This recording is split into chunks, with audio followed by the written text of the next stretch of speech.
Alors on va continuer, Bezrat Hashem, l'étude des halachot Shvit. On avait dit qu'il y a certains fruits qui sont kadosh b'kedushat Shvit.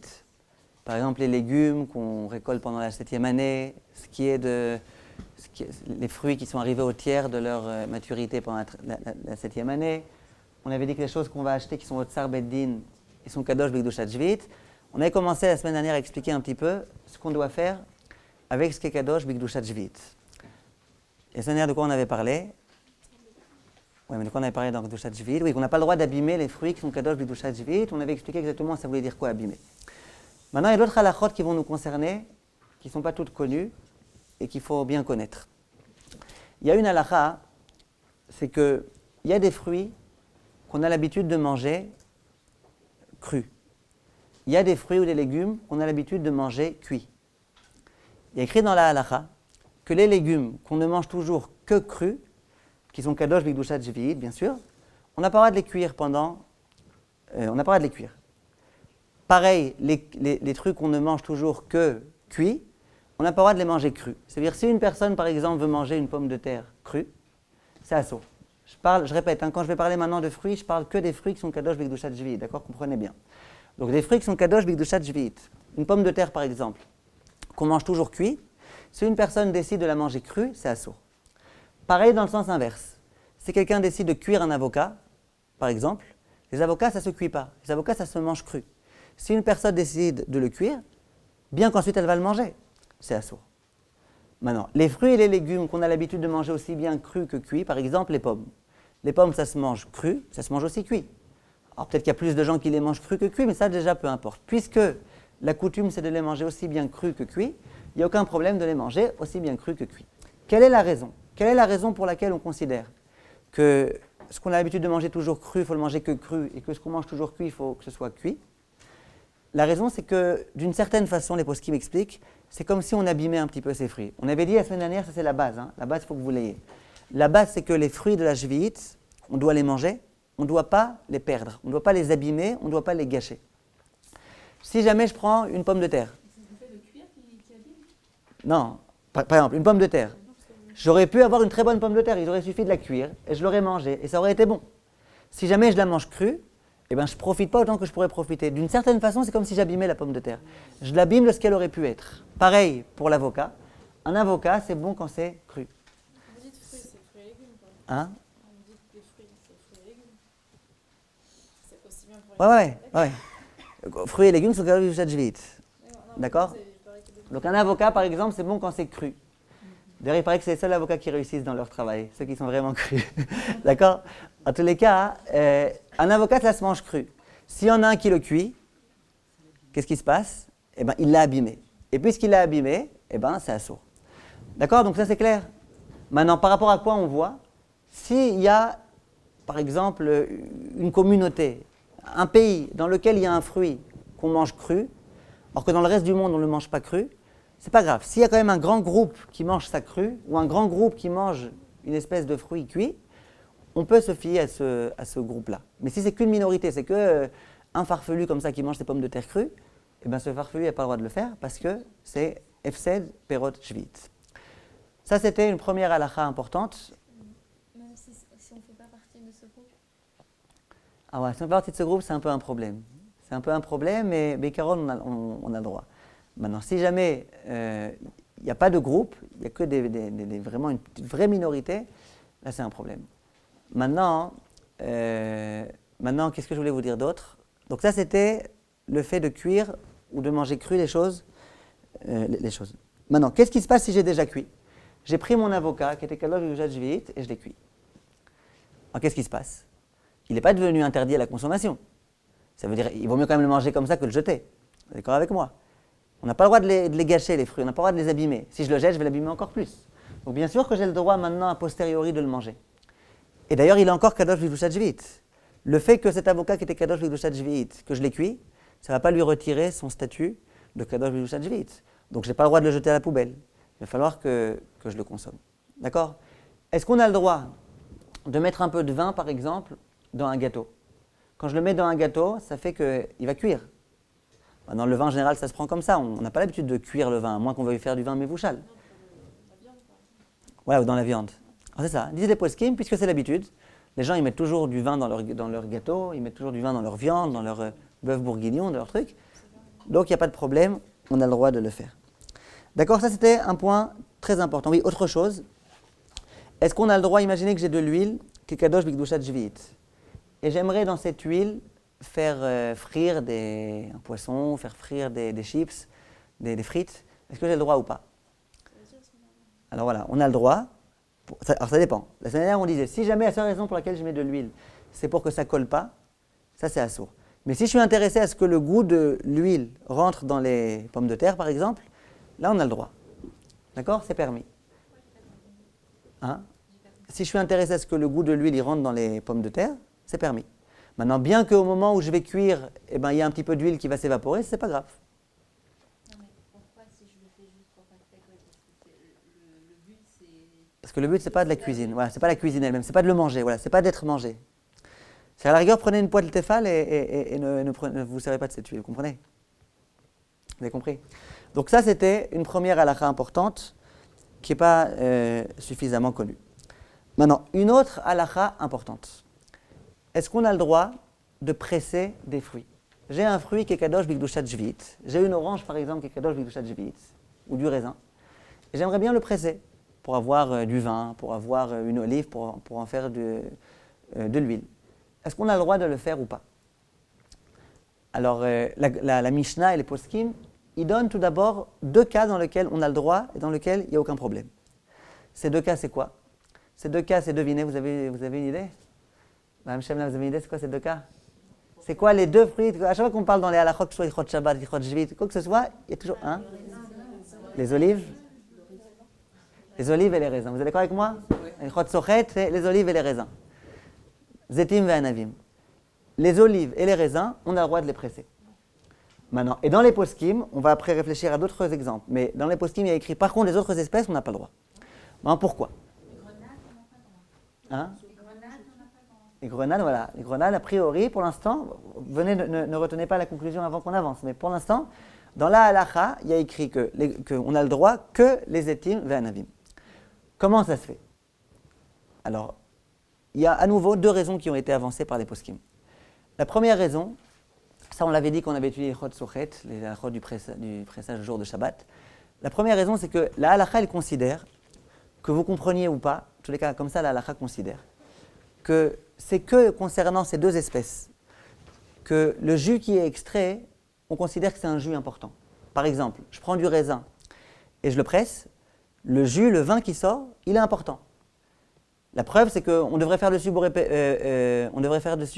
haetz. Simplement, on fait encore mieux que ça, on fait boré peri ha gefen. Mais je veux dire, personne n'a jamais dit que sur le jus de raisin, on devrait faire sheakol. Parce qu'on considère que le jus, il est très important, le jus qui sort du raisin. Pareil concernant l'olive. Quand je presse une olive, personne n'a jamais pensé faire sheakol sur l'huile d'olive. Je ne parle pas maintenant du problème qu'il y a que c'est dangereux pour la santé et donc il y en a qui ont dit de faire sheakol. Je ne parle pas de ça. Je parle théoriquement. La bracha sur l'huile d'olive, c'est censé être boré peri haetz. D'accord? C'est une gemara explicite. Et c'est un shulchan aruch aussi explicite. La bracha qu'on doit faire sur le jus de l'olive, c'est boré peri haetz. Pourquoi? De la même façon que l'olive elle est importante et sa bracha c'est boré peri haetz, de la même façon le jus qu'on extrait, c'est un peu comme l'olive elle-même et donc on doit faire dessus boré peri haetz. Par contre, concernant l'orange, quelle bracha vous faites sur le jus d'orange? Sheakol. Quelle bracha vous faites sur le jus de n'importe quel autre fruit que vous presseriez sur le jus de la grenade? Qu'est-ce que vous faites sur la grenadine? Sheakol. Pourquoi? La Gemara elle appelle ça zia. La Gemara elle dit la sauce là qui sort de ces fruits-là, c'est de la saleté, c'est rien. Elle est bonne cette saleté, mais c'est de la saleté, c'est de la transpiration. Après vous n'allez plus boire si je vous dis ce terme-là. C'est ce qu'il y a écrit, zia c'est la transpiration. Ça veut dire que c'est la transpiration du fruit. Donc si on résume, concerne le jus qui sort des olives et le jus qui sort du raisin, c'est du fruit, c'est vraiment un jus de fruit. Et le reste, c'est du n'importe quoi. C'est pour ça que chez Akol, c'est la bracha la plus basique, la moins importante. C'est pour ça que j'avais une bracha très importante de boré peri haetz que j'aurais dû faire sur la grenade. Dès que je le transforme en rien du tout, en eau, et ben c'est devenu chez Akol. Vous avez compris la logique? Comprendre ou pas, je ne sais pas si vous comprenez ça, je sais que c'est difficile à comprendre et à accepter cette idée. Mais en tous les cas, c'est comme ça que la Gemara et que la halakha conçoit les choses. Du coup, viennent Chachamim et disent, si jamais tu prends ta grenade, qui est Kadosh Bigdushat Shvit, et que tu la presses, qu'est-ce que tu fais? Tu prenais un fruit considérable, un fruit important, et tu le transformes en zia, tu le transformes en saleté. Tu n'as pas le droit, on n'a pas le droit d'être mafsid, les perot, Shvit. Tu prends une orange, l'orange c'était quoi? C'était un fruit important, boré periaet, etc. Et puis qu'est-ce que tu fais? Tu le transformes maintenant en zia, en chéacol, en saleté, tu l'abîmes. On n'a pas le droit, on en revient à notre définition, on n'a pas le droit d'abîmer les fruits, le jvit. Ça c'est la première raison qui est avancée dans les poskim que le Chazon Ish dit. L'autre raison pour laquelle on n'a pas le droit de presser les autres fruits, donc vous avez compris, donc les autres fruits pour l'instant c'est assourd. Voilà, attendez juste une seconde. Maintenant les autres fruits qui sont, maintenant l'autre raison, c'est que, comme on a dit au tout début, un fruit, pendant la jvit, un fruit de jvit, on le doit consommer comme on a l'habitude de le consommer. L'avocat, on le mange cru. Les pommes de terre, on les mange cuites. Et bien disent les poskim, et ça c'était très vrai à l'époque, ça tout le monde sera d'accord, à l'époque les seuls fruits qu'on avait l'habitude de presser, c'était les olives et les raisins. On ne pressait pas les autres fruits. On le voit explicitement dans la Gemara, que la coutume c'est de rien presser. On pressait uniquement les olives. Donc viennent les poskim et disent, puisqu'on avait l'habitude de consommer les olives en les pressant, donc c'est un peu comme les pommes, qu'on peut manger aussi bien cru que cuit. C'est un peu comme les carottes, qu'on peut manger aussi bien cru que cuit. Donc fais ce que tu veux le manger cru, tu veux le manger cuit, tu veux le manger cru, tu veux le manger pressé, tu peux. D'accord? Par contre, les autres fruits, où c'était pas la coutume du tout de les presser, oui? Alors si maintenant tu le presses, eh ben, tu l'abîmes. Tu l'abîmes. L'orange, elle se mange en orange. Qu'est-ce que tu la presses maintenant? Vous comprenez la différence entre les deux raisons? Donc, si on veut déjà résumer, vous avez des étimes, des olives qui sont kadosh bigdushat shvit, vous avez le droit de les presser. Vous avez des raisins qui sont kadosh bigdushat shvit, vous avez le droit de les presser. Maintenant, les autres fruits, vous voulez pas en prendre une tomate et la presser? Je ne parle pas encore de les racés, comment on dit les racés? De la moulinée. Je ne parle pas de ça. Je parle pour l'instant de presser. D'accord? Vous voulez prendre par exemple de la grenade et presser comme ça. D'accord? Alors c'est assourd. Maintenant, le seul cas où les poskim ont voulu être mekilim, et pas tous, mais certains, c'est concernant les oranges et concernant les fruits qu'on a l'habitude de presser. C'est comme vous dites que s'il y a un groupe qui a l'habitude de le boire en tant que voilà. jus de fruits, Voilà, c'est ça. ça marche pas.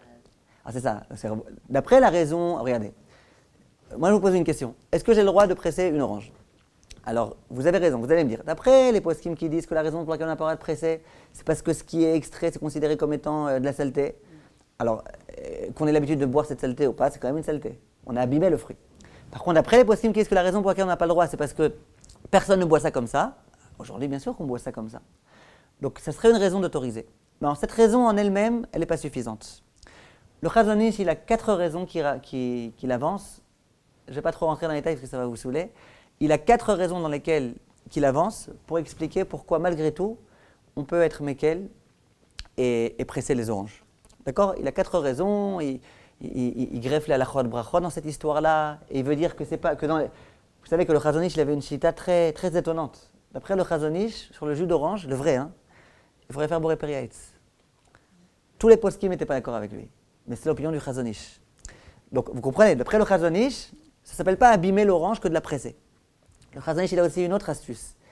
Il dit, quand on mange une orange, eh ben, la façon de la manger, c'est un peu de boire. Ça veut dire, contrairement aux autres fruits, quand on mange, et puis on appuie sur la pulpe, et il y a du jus qui sort. Ça veut dire que la façon, il faut être le Chazon Ish pour dire un truc pareil, la façon de manger les oranges, c'est de presser. Donc, il a plusieurs raisons comme ça qu'il ajoute l'une avec l'autre, pour dire que les oranges, on a le droit de les presser. Et une fois que le Chazon Ish l'a dit, beaucoup de poskim se sont reposés sur lui. Simplement, quand on veut presser les oranges ou les citrons, les pamplemousses, qui sont kadosh bigdushat shvit, il faut faire attention à bien tout presser, pour que vraiment tout entre dans le jus. D'accord? Ça, c'était un point important. Maintenant, autre point, autre question qui va se poser.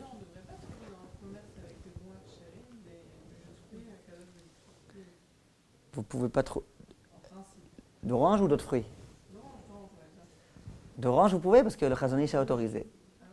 Je ne sais pas s'il y aura ou pas, ça on verra. Hein? Oui. Ouais, pas de problème alors. D'accord. On verra s'il y a des Hersherim qui sont d'accord de donner leur Hersher en se basant sur le Chazon Ish, mais c'est très possible. C'est Johanna, c'est ça? Le Chazon Ish, c'est le plus mahmir, donc en général. Dans Echot Shvit, il n'y a pas d'Afka qui était très mahmir. Dans le Chazon Ish, Shita, c'était pendant Echot Shvit, il faut aider les agriculteurs et il faut surtout tout faire pour ne pas avoir besoin d'en arriver au Eter Mechira. Donc il a fait des énormes coulottes. Le Ikar, c'était pour lui de ne pas arriver au Eter Mechira. C'était la Shita du Chazon Ish. En tous les cas, venez, on continue notre Inyan. Donc voilà, donc... Pour finir, on peut pas presser des fruits. De quoi? Alors je vous dis, non, de presser, non. Les seuls fruits qu'on aurait le droit de presser, c'est les oranges et les agrumes. Maintenant, le Or Letzion, le Rav Ben Zion Abba-Shaul, lui, il n'accepte pas.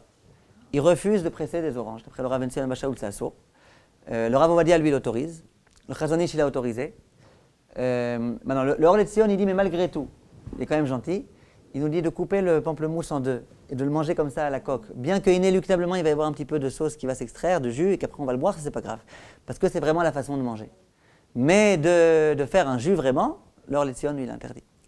D'accord? Donc voilà, c'est une marloquette, comme beaucoup de choses, c'est une marloquette. Maintenant, maintenant les pommes ou les choses comme ça c'est assourd de presser. Maintenant, la question qui va se poser, c'est au sujet du risouk, mouliné. Est-ce que j'ai le droit, par exemple, de prendre une banane, de l'écrabouiller pour la donner à un enfant, si moi-même j'aime ça? Est-ce qu'on a le droit de faire ces choses-là ou pas? Alors, il y a écrit dans la halakha, dans Ilchot Brachot, et vous voyez, à chaque fois, c'est des halakhot qui sont assez parallèles l'une avec l'autre. Il y a écrit qu'il y avait un aliment qui s'appelait le tarima, à ne pas confondre avec le tarama. C'était des dattes. On prenait des tmarim, d'accord? On les écrasait. Vraiment, on les broyait bien, et ça donnait du tarima. Quel bracha on fait sur les dates? Boré Periaetz. Quel bracha on fait sur le tarima? Boré Periaetz. Sur le tarima, c'est Akol, mais sur le tarima, on fait Boré Periaetz. Non, mais en fait, c'est les mêmes lettres, quoi. Voilà. Tarima. Tarima. Tarima Et Tarama. Ah, d'accord. Non, c'est avec un tête, ça tarima. En tous les cas, regardez. En tous les cas, le tarima, la bracha qu'on fait dessus, c'est Boré Periaetz. D'accord? Alors, donc on voit bien de là que quoi? Qui est-ce qui a suivi la logique? Si on voit que la bracha, c'est Boré Periaetz, après avoir été mouliné. Myriam et Shira, qu'est-ce qu'on voit de là? Mais qu'est-ce qu'on déduit? Voilà, que j'ai pas abîmé. C'est-à-dire que de prendre une date et de la transformer en tarima, ça ne s'appelle pas abîmer. De là, les poskim vont dire que tous les fruits qu'on a l'habitude d'écraser, et on voit bien que ça ne s'appelle pas les abîmer, je prends une banane et je l'écrase, et je ne l'abîme pas. Je ne l'abîme pas et je fais aussi Boré Peri à Adama dessus. Donc tous les fruits qu'on a l'habitude d'écraser, l'avocat et les bananes, etc., qui sont Kadosh Bigdushat Shvit, ça on a le droit de les écraser. À nouveau, le Rav Abba-Shaul n'est pas très d'accord avec ça, aussi pour une raison de l'Ilchot Brachot qui lui appartient, mais en tous les cas, comme ça, la plupart des poskim disent. Donc, pardon? Quoi? Ce qu'on n'a pas le droit pendant la Shvit, je vous dis, tous les Ilchot Shvit, j'aurais pu vous les enseigner en un mot. On n'a pas le droit d'abîmer. Si vous voulez tout retenir, retenez ça. On n'a pas le droit d'abîmer des fruits de Shvit. Prendre une pomme et la presser, ça s'appelle l'abîmer. Avant, j'avais une pomme, c'était important, c'était un fruit, c'était Boré Periaetz. J'ai extrait de ça de l'eau, de la saleté, ça devient Sheakol. J'ai abîmé. Avant, j'avais une pomme, maintenant j'ai du Sheakol. Vous comprenez? Si par contre, je considère que quand je prends ma tarima, ma date, et que je l'écrabouille, que le résultat, ça va être aussi Boré Periaetz. C'est-à-dire que ce n'est pas abîmé, c'est resté à la même dimension. Le principe de l'Echot Brachot, c'est que quand ça s'abîme, on baisse immédiatement de bracha. J'aurais dû vous le dire. Quand quelque chose, on considère qu'il s'est abîmé, qu'il s'est altéré, qu'il a changé d'apparence, immédiatement on baisse de bracha. Il y a des choses, par exemple, ça va passer de hamotzi à mésonote, parce qu'on a pris du pain, on l'a cuit dans de l'eau bouillante, et tous les trucs des croutons et tout. Quand un truc il s'est altéré, ça baisse de bracha. Alors, quand on ne reconnaît plus, c'est une grande... C'est pour ça que je ne voulais pas vous rentrer dans ça. La soupe. Non, la soupe c'est autre chose. Alors, vous voulez vraiment me rentrer dans les chod brachot, mais ce n'était pas le sujet maintenant. Bon, alors on fait une pause. Vous prenez, regardez, le Rav Ovadia lui dit comme ça, Tarima, c'est Boré Periaetz. Ça veut dire que même si je prends quelque chose qui moule parfaitement, et que finalement je ne reconnais pas l'apparence, l'homme chané. Le Rav Ovadia il dit, Tarima, c'est Boré Periaetz. Tu avais au début du tamar, tu reconnaissais que c'était du tamar, tu faisais boré periaetz, à la fin tu ne reconnais plus rien, ça reste boré periaetz. C'est l'opinion du Rav Ovadia Yosef et de beaucoup de poskim. Le Rav Abba Shaul, lui, il a un diouk. Il dit quand le Shulchan Aruch là-bas il parle de cette tarima, il dit c'est une tarima, comment on l'a fait? En l'écrasant à la main. Alors il dit ah, tu l'écrases à la main. Quand tu l'écrases à la main, bien sûr que tu reconnais encore l'apparence. Mais si jamais tu l'avais écrasé avec un blender, là bien sûr que tu ferais chez Akol. Et ça c'est l'opinion du Rav Abba Shaul. Comprenez? Maintenant, le Rav n'est pas d'accord avec ça. Il dit quelle différence que tu le fasses avec la main ou pas avec la main? Qui a dit qu'il fallait reconnaître ou pas reconnaître? Ben, vous avez posé une question, vous allez dire, le Rav Ovadia lui-même, sur la trina par exemple, quand elle est liquide, il dit de faire chez Akol. Pourquoi? Réponse, c'est pas parce qu'on ne reconnaît pas. Lui, ça ne lui change rien qu'on reconnaisse ou qu'on ne reconnaisse pas. C'est parce que c'est liquide. Alors Rav Ovadia, il dit quelque chose qui est liquide, une soupe par exemple. Je prends des légumes, je les mous complètement, finalement j'obtiens une soupe. Il dit pourquoi tu fais chez Akol dessus? Pas parce que tu ne reconnais pas. Si ça avait été une purée, d'après le Rav Ovadia, une purée. Une vraie purée, pas mousseline. Une vraie purée. Que vous prenez des pommes de terre, vous les écrabouillez bien et vous ne reconnaissez plus les pommes de terre, c'est Adama d'après Rav Ovadia. Maintenant, quand ça devient liquide, c'est une soupe. Alors là, ça se boit, c'est quelque chose qu'on boit comme une boisson, et donc là, ça devient chez Akol.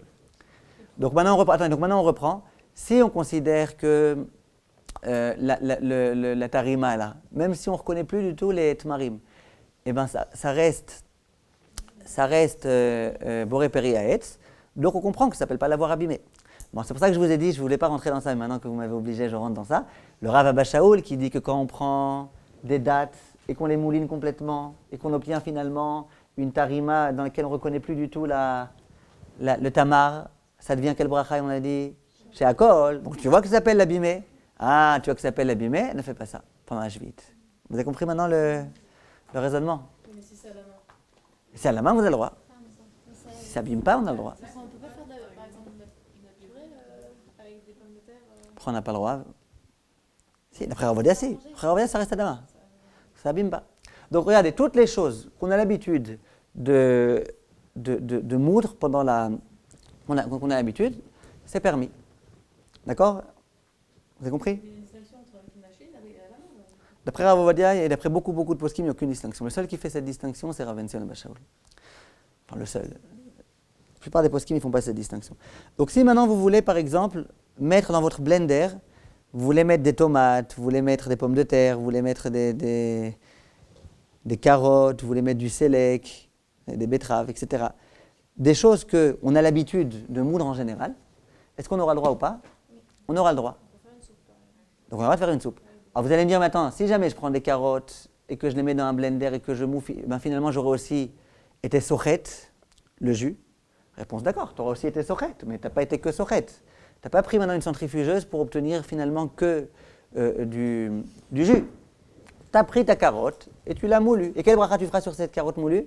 Adama. Tu vois que tu n'as rien abîmé. Donc ça c'est permis. Par contre, disent les poskim, mais à ce moment-là, ne t'amuse pas à retirer le jus de la carotte. Comprenez? Comprenez ou pas? Pour le boire. Parce que là, ça s'appelle que vraiment, j'ai fait ça pour boire le jus. Par contre, d'accord? C'est-à-dire je voulais faire un jus, simplement quand j'ai pas le droit de faire un jus, alors j'ai fait du jus avec la carotte pour ensuite retirer la carotte. Ça, on n'a pas le droit. Par contre, le Rav Eliashiv, il dit que si jamais, pour ma recette, j'ai besoin d'avoir vraiment de la carotte sans jus, j'ai besoin d'avoir de la carotte écrasée, j'ai envie de faire une tarte à la carotte. D'accord? Donc je prends la carotte, je la moue. Et finalement, il y a aussi du jus qui vient avec. Bon, si je mets le jus dans ma tarte, j'aurai plus de tarte. Alors qu'est-ce que je fais? Là, il dit le Rav Eliashiv, on a le droit de retirer ce jus. Parce que mon but, ce n'est pas en tant que jus. Mon but, c'est vraiment pour... Et si après on veut le boire, si on veut le boire, qu'on le boit. Si on veut le jeter, non. Il y a Kadosh B'Shat vite. Oui. Qui vous a dit que c'est chez Akol? Non, c'est Adama. C'est Aetz. D'accord? Si c'est que de la pomme, oui. Si après on a mis plein d'autres choses, parce que dans les brachot, il y a aussi des choses qui viennent, qui compliquent les choses. Parfois, on met plein d'autres ingrédients qui font que finalement, même d'après le Rav Ovadia, ça va devenir chez Akol. On n'est pas dans les brachot là. Moi, je vous propose qu'on continue. Et alors? Non, mais c'est autre chose. Je vais compris. Vous prenez. Qu'est-ce qui. Le principe, c'est que ça ne perd pas sa bracha, donc ça veut dire qu'il n'y a pas de. Non, mais ça fait. Là, à nouveau, c'est pas dans la soupe que ça perd sa bracha parce que ça a moins d'importance. C'est que c'est un liquide. Sur le liquide, on fait shakol. C'est pas que ça perd. Vous prenez une tomate, vous l'écrabouillez, ça va donner quelque chose de liquide. C'est pas que c'est devenu shakol parce que vous avez abîmé la tomate. C'est pas ça. La tomate, elle est encore très bonne. Vous pouvez la manger, vous ne l'avez pas abîmée. Simplement, la halakha, c'est quelque chose qui sont liquides, ben, on fait dessus shakol. C'est pas parce que ça s'abîme. Voilà, non, en général. Voilà, maintenant en général, quand une chose elle garde la même consistance plus ou moins, c'était du solide, ça reste du solide.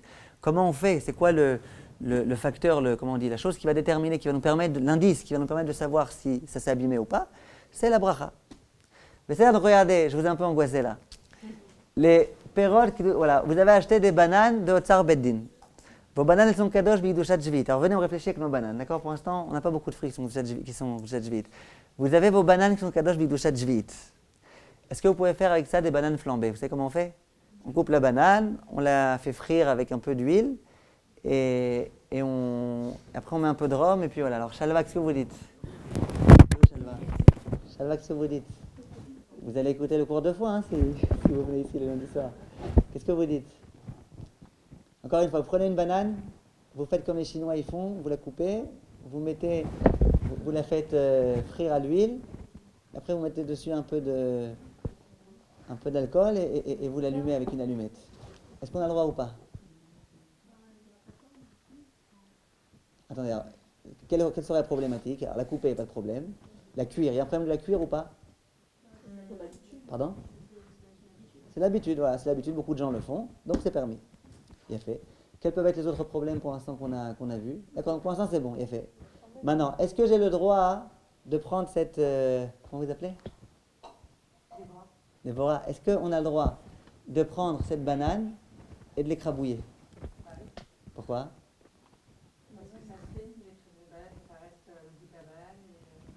Ça reste le goût, ça reste la bracha, ça reste tout. Très bien. Non, Madame Devi, est-ce qu'on a le droit de prendre une centrifugeuse, de mettre cette banane dans la centrifugeuse et d'obtenir finalement de recueillir le jus? Hein? On n'a pas le droit. D'accord, très bien. Maintenant... Hein? Pardon? Ah, je vous ai dit. Je vous ai dit. Ça serait une raison autorisée, mais c'est pas suffisant cette raison toute seule. C'est ce qu'elle a dit, Mme Gabriel, qu'aujourd'hui, qu'on a l'habitude de faire, on pourrait faire, mais il reste la première raison. Qu'on ait l'habitude ou pas, finalement, ce qu'on recueille, c'est de la saleté, tel que la halakha considère ça. Vous comprenez? Donc faire du jus, on n'a pas le droit. Écrabouiller, ça, on a le droit. Vous avez compris? Maintenant, Tzipora, est-ce qu'on a le droit de prendre une orange et de la presser? Hein? Beaucoup de poskim autorisent, il fait très bien. Ça va, c'est clair? Il y a faire un peu. Chazanish, le Rav Ovadia, beaucoup de poskim. Alors regardez, je vous... Hein? Maintenant il reste les épluchures. Attendez. C'est pour ça qu'il est venu. Qui est venu? Qui est venu? Qui ça? Ah, c'est venu pour les épluchures? Ouais. Alors écoutez bien. Est-ce qu'on a le droit... Regardez, écoutez bien. Est-ce qu'on a le droit... Je vais parler des épluchures, mais je ne sais pas si c'est de ce dont vous vouliez. Est-ce qu'on a le droit de prendre... je vous aurais tué là avec... J'ai un fruit du kadosh b'idushat jvit, d'accord? J'ai une banane. Est-ce que j'ai le droit de l'éplucher? Hein? Tzipora, est-ce que j'ai le droit de l'éplucher? Oui? D'accord, j'ai le droit de l'éplucher. J'ai une carotte qui est kadosh b'idushat jvit. Est-ce que j'ai le droit de l'éplucher? Alors je vous dis, hein? Quoi? Qui a dit non?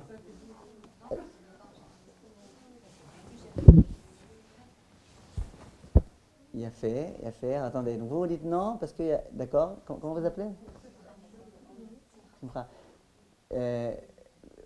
Vous avez raison, mais alors prenez par exemple un économe qui est vraiment économe, vous voyez? Ou vraiment il prend pas de fruits avec. Est-ce qu'on aura le droit ou pas? Alors je vais vous dire, vous avez raison, mais je vais vous dire. C'est sûr que d'éplucher en prenant beaucoup de fruits, c'est dommage, on abîme le fruit.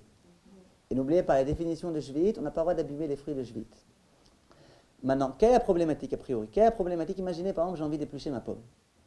Quel est le problème? Qui est-ce qui voit un problème, à part le problème que Simcha a vu, qui voit ici un autre problème d'éplucher une Pardon? De quoi? Très bien, et alors? Et alors? Bien fait. Viennent les poskim et disent, j'ai une pomme. Maintenant, je retire l'épluchure.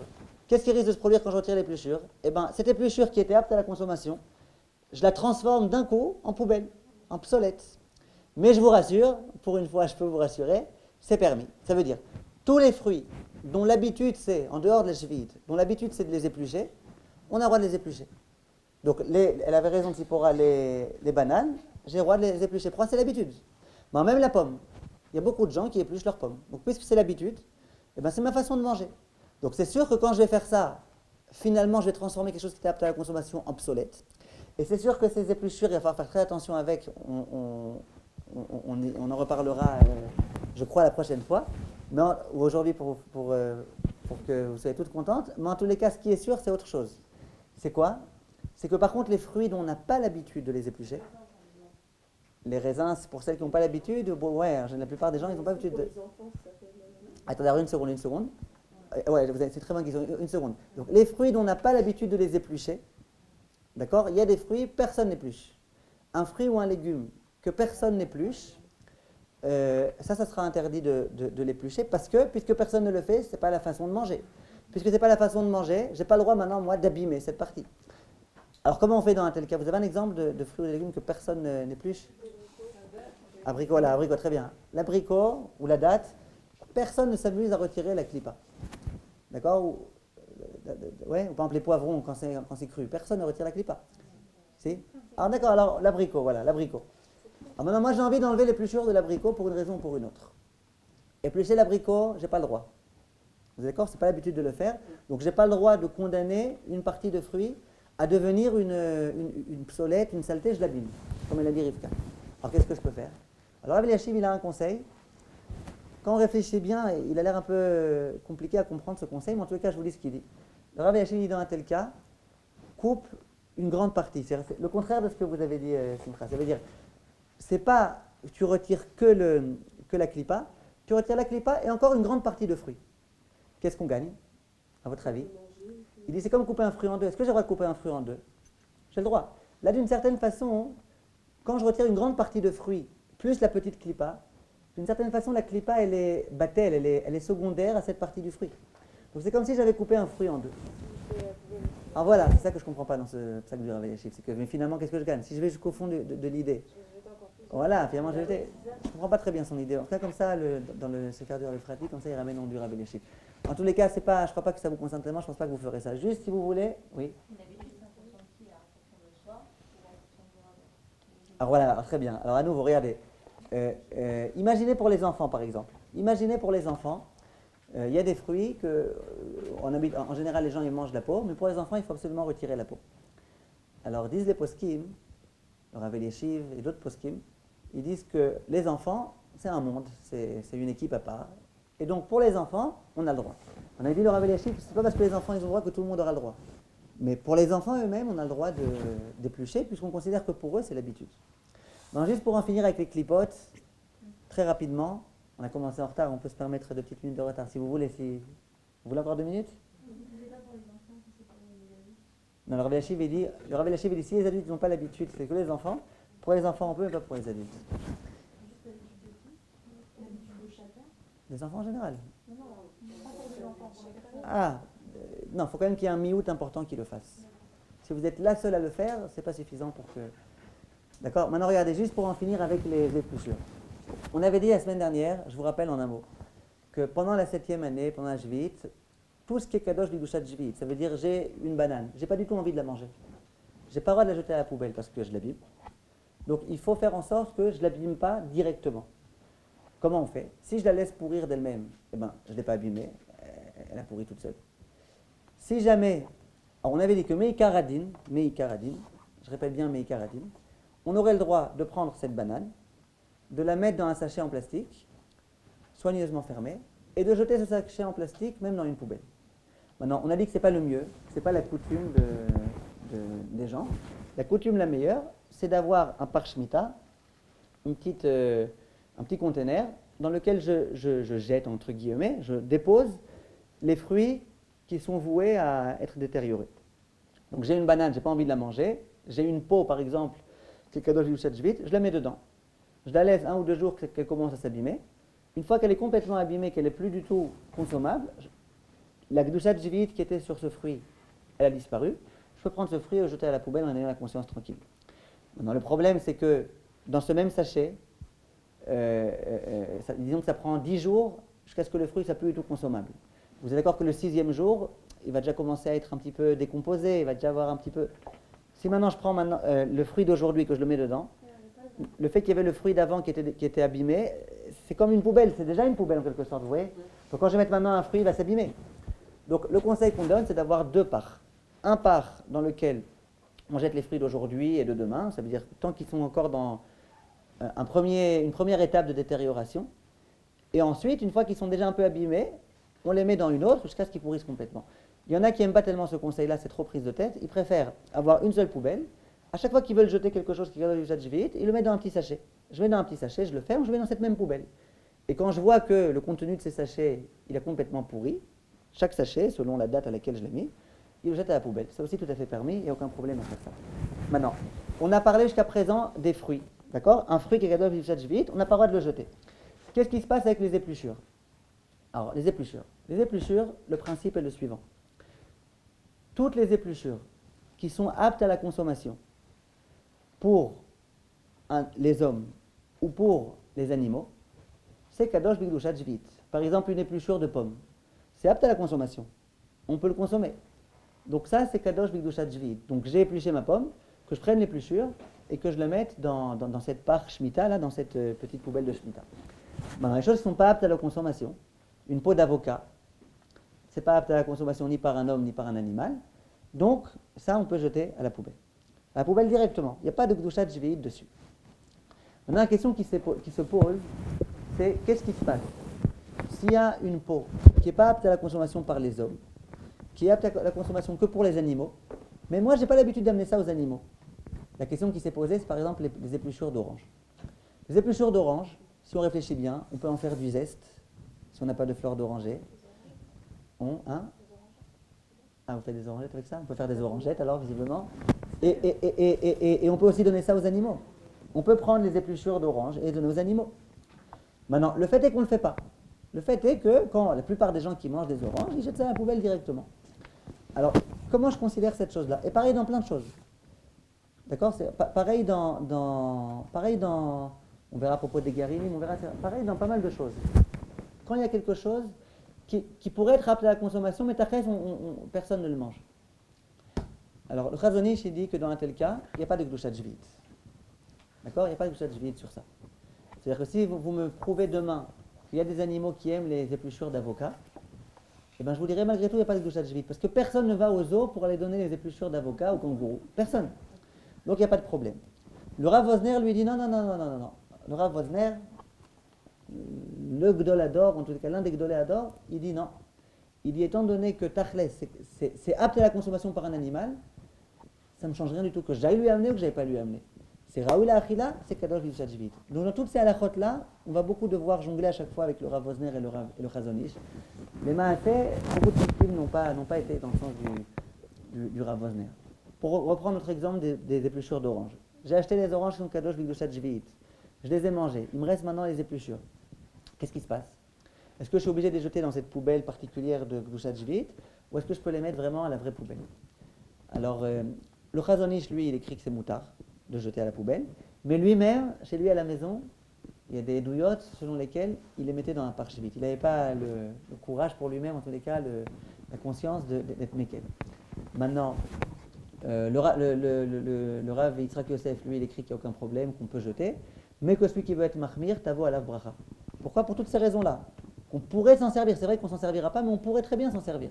Le Rav Mazouz, par exemple, il écrit aussi que c'est bien d'être mahmir et de ne pas les jeter. Donc si vous voulez bien faire, les épluchures dont vous savez très bien que c'est des épluchures qui pourraient être consommables soit par des hommes, soit par des animaux, bien que vous savez qu'en général on ne le fait pas, le mieux c'est de jeter ça dans un parchevit. Donc les épluchures que personne ne mange, par exemple les épluchures de pastèque, il y a des animaux qui mangent ça? Hein? La peau de la pastèque? C'est vrai? Bon, alors voilà, donc vous voyez, donc regardez, Meikar, mais c'est un vrai miout ça, c'est un vrai miout de gens je crois. Ouais, mais oui, il mange tout, ouais, vous lui mettez aussi votre main, il la mangera. Non, il mange sans réfléchir, on lui met n'importe quoi, il ouvre grand sa bouche, tout ce qu'on rentre, il accepte. Mais je crois pas que c'est la preuve qu'il mange ça, ça veut dire... En tous les cas, regardez, les maasé, si on veut résumer, les maasé, les épluchures que les hommes mangent par exemple, qu'on aurait l'habitude de manger. Par exemple, les épluchures de pommes, on les mange. Alors, pas toutes seules, mais on les mange avec la pomme. Donc les épluchures de pommes, les épluchures de poires, les épluchures de tomates, toutes ces choses-là qui sont aptes à la consommation pour un homme, ça, même si on a épluché, quand on a épluché, ensuite on le met immédiatement dans le parchevit, voire dans un sachet poubelle, dans un sachet à part et dans la poubelle. Dans tous les cas, on le jette pas, on l'abîme pas, c'est encore kadosh b'kedushat tant qu'il ne s'est pas décomposé. Les choses que personne n'a l'habitude de manger, ni les hommes ni les animaux, c'est pas du tout kadosh b'kedushat. Les choses que les hommes n'ont pas l'habitude de manger et que les animaux n'ont pas l'habitude de manger, que les animaux ont l'habitude de manger, mais qu'on va jamais amener aux animaux, il y a Yishmakom Gadol et Hakel, bien que le Rav Wosner est Mahmir, donc ceux qui veulent bien faire, la vérité ça coûte pas grand chose de mettre dans un parc Shemitah, c'est vrai. C'est juste un petit effort supplémentaire, mais ça coûte pas grand chose. Donc ceux qui veulent s'acquitter aussi du Rav Wosner, ces choses-là, qu'ils les mettent dans ce parc Shemitah. C'est-à-dire, il nous restera à parler encore des grains, des petits pépins, mais bien sûr la prochaine fois, là il est un peu tard. Chazak, merci de votre attention.